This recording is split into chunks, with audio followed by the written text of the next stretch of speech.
Հարգելի սիրելի ժողով, իսրտ է ձեր բոլորին ողջունում եմ, շնորհակալ եմ ձեր ընդունելության համար, ես այստեղ եկել եմ ձեզ ասելու մեր ծրագրի համար, մեր անելիքների համար, գիտեք մեր խոսքը գործ է ու ամենակարևորը ես գիտեմ, որ նոր մեր քույրիկներ մոտեցավ ճանապարհին, որ ասելով, ոնց ասեցիք, դուխով, մինչև վերջ,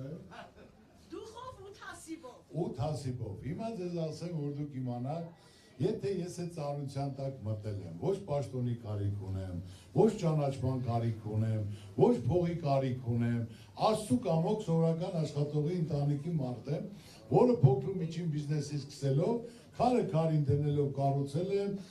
ու Աստծու կամոք, որը ասենք թե մեկը 10,000 է, 10, 100 միլիոն, պետական պաշտոնի չեմ եղել, ինքնիկան իմ ժողովուրդը, իմ երկիրը քարը քարի դնելով կառուցել եմ, զարգացրել եմ, դպրոցներ, եկեղեցիներ, շենքեր, հյուրանոցներ, կառուցելով ասեք թե մինչև այսօր կառուցում եմ, աջակցում, օգնում եմ իմ ժողովրդին ու Աստված ավելի շատ է տալիս, դա իրական են մեծական ասացված կա,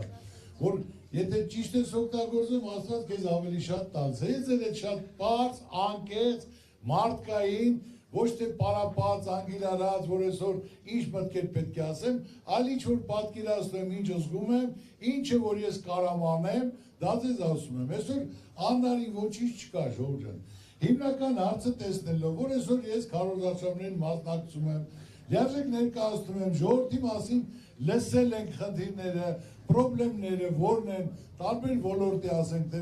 մեկը շինարար է, մեկը մի քիչ փոքր ու միջին բիզնեսի աշխատող է, առողջապահություն, գյուղատնտեսություն, արվեստ, մշակույթ, տաքսի, շինարար, լսելով մենք այդ բոլորը խնդիրները նայել ենք, վեր ենք լուծել եւ կազմել ենք ճիշտ ծրագիր դրանց լուծումները, ուսանող, երիտասարդություն։ Այսօր չլուծվող խնդիր չկա, ժողովուրդ ջան։ Ու նայելով ժողովրդի մոտեցումը, որ քարոզարշավը ժողովուրդը ոնց ընդունում, դեսօր ասենք թե մեծամասնությունը վախում է երևա, ակ կգրեն, երեխային գործից կանեն, կամ խանութը կփակեն, այդ բոլորս գիտենք, բայց այսօր բոլորը արդեն հոգնել են ամեն ինչից, սպասելով 8 տարի, 10 տարի, լավ է լինելու, անելու ենք, խլելու ենք, վերցնելու ենք, Ջորջան այդ ձերն ա ուվեր, այդ ժողովրդի ցավը տանում ես 8 տարի, ի՞նչն ա ձերը, ինչ ա ձեզ ասել, բացի պատկեր ավելանալուց, բացի վիճակը ծանրանալուց, բացի հարկեր տուրքեր վճարում, ճիշտ եմ ասում, Ջորջան, թե սխալ եմ։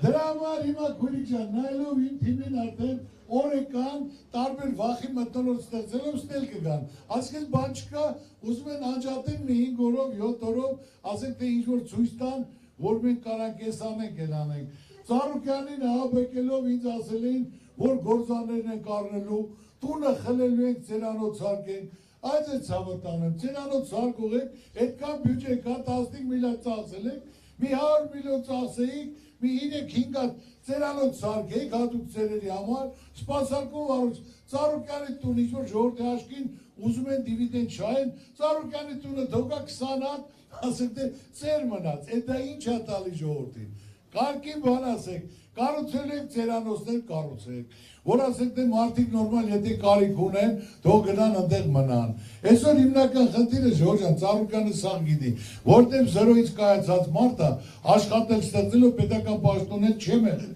այլ այսօր ժողովուրդը հոգնել է բոլորից, հոգնել է մարդել չի ուզում, հայոյանք լսի, ցեղ շպրտել, բռնել, բաց թողել, Ժորժ ջան ձերն է, վարչապետը Ժորժ ջան դուք եք, ժողովրդին լարում եք, բռնում եք, չեք թողում խոսակ ամերիկու բառ արտահայտի, այդ ո՞ր դառա վարչապետ, ժողովուրդը արդեն վարչապետն է, այսօր ժողովուրդը պարտքերի տակ, Ժորժ ջան, վարկերի տակ, անգործ, տունը նստած, չի իմանում ոնց անի։ Հիմնական խնդիրը մենք ուսումնասիրել ենք, ինչ որ ասում եմ, մեր խոսքը գործ է, իրական նորից եմ ասում, ոչ պաշտոնի կարիք ունեմ, ոչ ճանաչման, սաղ աշխարհով մեկ ճանաչում էլ ունեմ, հարգանքել ունեմ, գործել ունեմ, աշխարհի ինչքան ասենք թե ճանաչված մարդիկ կա եւ ասենք թե ազդեցիկ հայր կա, բոլոր հետ էլ շփվում եմ, բոլորն էլ ուզում են իրենց երկրին օգտակար լինեն։ Այսօր առաջնային խնդիրը Ժորժ ջան, ձայնը տակ, ձեր ցավը տանեմ, առաջի կառավարության նիստին առաջարկներ դնելու է սեղանին, առողջապահությունը եւ կրթությունը լինելու անվճար, անմիջապես, ասենք հիմնական խնդիրը իրենք որ անփորձ են, չեն կարողանում կառավարել առողջապահության համար 700 միլիոն դոլար բյուջեն գումար են դնում ամեն տարի 700 միլիոն դոլար օգտագործելով ասենք թե որ մենք լիարժեք ոնց հաշվարկենք մեր ասենք թե ժողովրդի վրա դա եթե ունենան 30 հիվանդանոց բժիշկները $1000 փող ստանան ես նույնիսկ մի 60 միլիոն կազմում է իրենց տարեկան աշխատավարձը 65-70 միլիոն մի 100 միլիոնի կարան սարքավորում բերեն տարեկան մի 100 միլիոն դնենք ծախսերը դեղորյակա չգիտեմ դու մի 100 միլիոն էլ միլիոն դոլարների մասին խոսում էլի 360 էլի 340 միլիոն ավելանում է այսօր դուք առողջապահությունից գոհ եք ժողովուրդ ջան գնում ես պետպատվերը չկա մի ամիս հետո արի կամ գնայ դիվանությունը չկա այսօր էլ ընտրություններից առաջ դրել են որ թոշակառուները գնան օպերացիաներից կի բժիշկների փողերը չեն դե դեղորյակի լավ ընտրությունը բրծավ նորից 5 տարի հետո նորից շարունակվել է ժողովուրդը կարիք ունի փողը նպատակային ճիշտ օգտագործվի ամեն քաղաքում հիվանդանոցներ անվճար մարզերում անվճար ասենք թե դող կազմակերպեն այդ գումարը տրամադրեն 240 միլիոն էլ դող 100 միլիոն էլ օգտագործեն թոշակների վրա որ նվազագույնը եթե այսօր նվազագույն զամբյուղը 78,000-ը որ մարդի գոյատևությունը պահի այսօր 10,000 ավելացրել են դարել է 49,000 բայց մնացածը ով է տալու 30,000-ը մարդը ոնց ապրի թոշակառուն 49,000-ով կարա գույքար վճարի, հոսան, գազ վճարի, սնվի, հագնվի, ու ապրի չի կարա։ Դրա համար այսօր մարդիկ պետք է լիարժեք այդ ծանոթության տակ մտել են, կարողանան այդ հարցերը կարգավորել։ Մյուս հարց ասեմ, Ժողովուրդ ջան, վարկեր այսօր սա վարկի տակ եք, թե վարկի տակ չեք։ Ամեն տնից 3-4 հոգի կառավարությունը պետք է մտածի դրա մասին։ 15 միլիարդ վերցել են, թող մեկը ինձ ասեք թե պատասխանի, ասի ճիշտ չես ասում, 15 միլիարդ, այսօր ժողովրդի,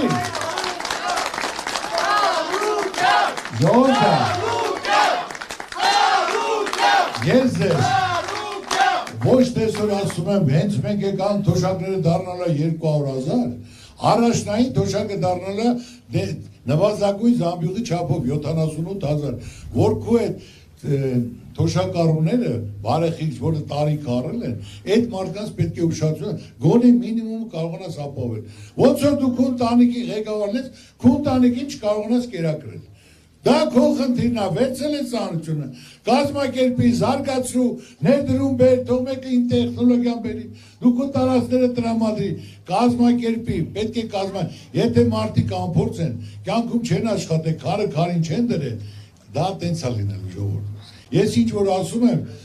դա այդպես է, որ ասենք թե այսօր մինչև 3 միլիոն դրամ ցանկացածով վարկի տակ է մնացել, դրա համար ասում եմ, եղել է կորոնավիրուս, եղել է տնտեսական ճգնաժամ, մարդիկ չեն աշխատել, մարդիկ գոյատևել են, տուն են պահել։ Իրենց առողջության են հետևել։ Եթե նա 2 միլիոն 450,000 վարկառուն ենք, 2 միլիոն 200,000-ը անմիջապես այդ ճայճից դուրս են գալի։ Ընդհանրապես պետությունը պետք է 1 միլիարդով ավելանա։ Այդ թող ավելանա 15 միլիարդ, ժողովուրդ խաբարեք 15 միլիարդից։ Փող են ավելացած ես, աշխատատեղ են սարքել։ Ոչ մի բայց 1 միլիարդ ավելանա, գոնե 2 միլիոն 200,000 մարդ այդ ճայճից դուրս է գալու, ժողովուրդ։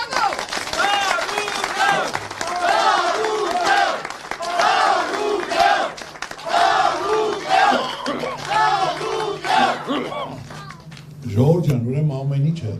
ոչ թե անգիր արած, ես ձեզ նորից եմ ասում, ես որպես ինձ դնում եմ ձեր տեղը, որ մարդը այսօր հույսով, հավատով իմանա իրան մասին մտածող բան կա, գոնե մի ամիս հետո բանա փոխվելու, որ իր մատից փուշ են հանելու, ինքը կարողանալու է իր հարցերը կարգավորի, ոչ թե գործը կորցնելով, երեխեն սոված մնալով, վարկը ոնց փակի։ Սա դադար խոսալու բան չի, ձեր ցավը տանեմ։ Ասում եք տրամադրեք, կտակ ձեր ձայնը։ Ձեր ցավը տանեմ, առաջին որոշումը դա է լինելու։ Ու այսօր ձեզ նորից ասեմ, այսօր կապ չունի կուսակցական պատկանելություն։ 70-80 կուսակցություն կա, բայց սա հայ է, սաղի ցավը տանեմ։ Բոլորն էլ ուզում են, որ իրենց տունը լավ պահեն,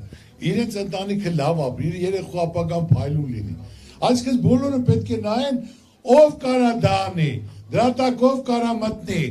Ձեզ ցավը տանեմ, այսօր պարզ է, ես տեսնում եմ հեռացնում են, գործից են անում օրինական, անօրինական, հեր եկավ տեղում է, ուրեմն տղային են գործից ազատում, անիմը դիմում չի գրեմ, բայց էլ է դադի կտա կվերականգնվի, հետո այդ աշխատողը այդ դիմումը, ով որ մակագրե անել է, նա պետք է իմանա, որ ամսի 7-ից հետո որտեղ է լինելու, կամ 3 ամիս հետո նա ոնց է այդ մարդու երեսը նայելու, պետք է ասել են արել եմ, ես չէի կար, այդ չէի կարա դիմում գրի դուրս արի։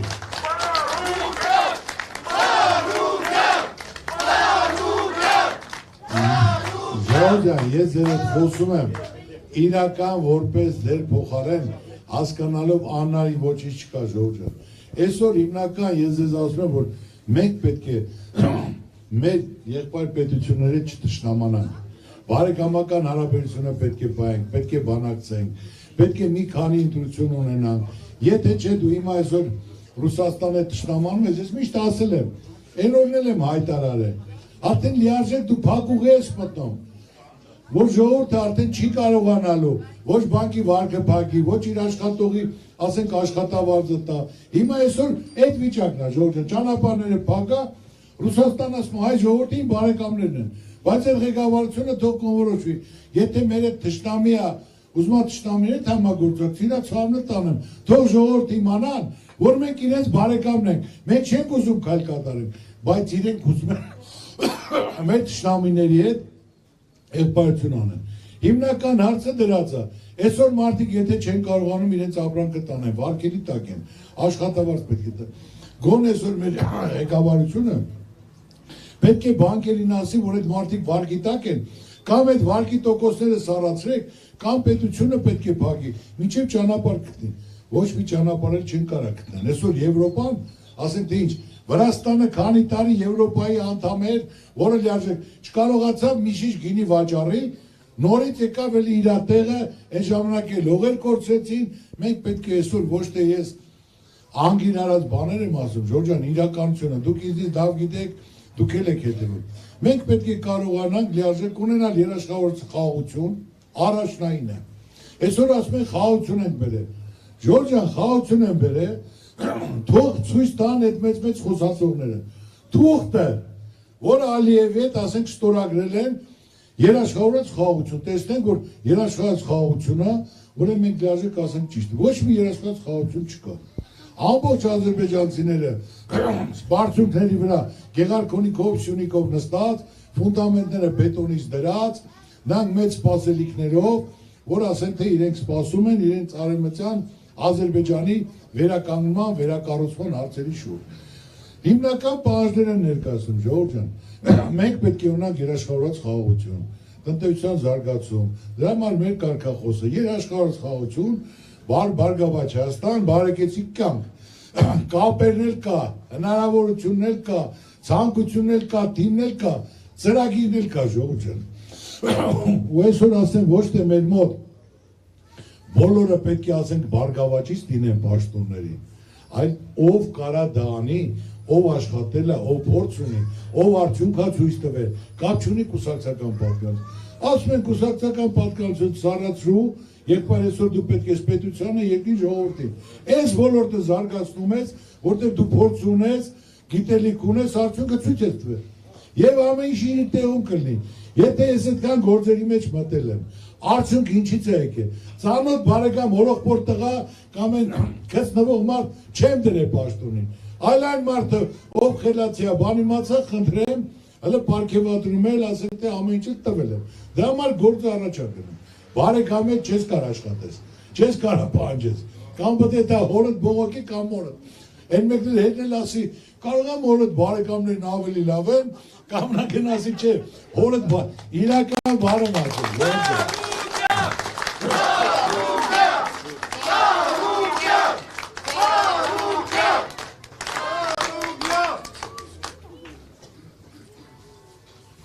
Ժորժան, նորից ուզում եմ ձեզ ասեմ, ամենակարևորը ձեր ցավը տանեմ։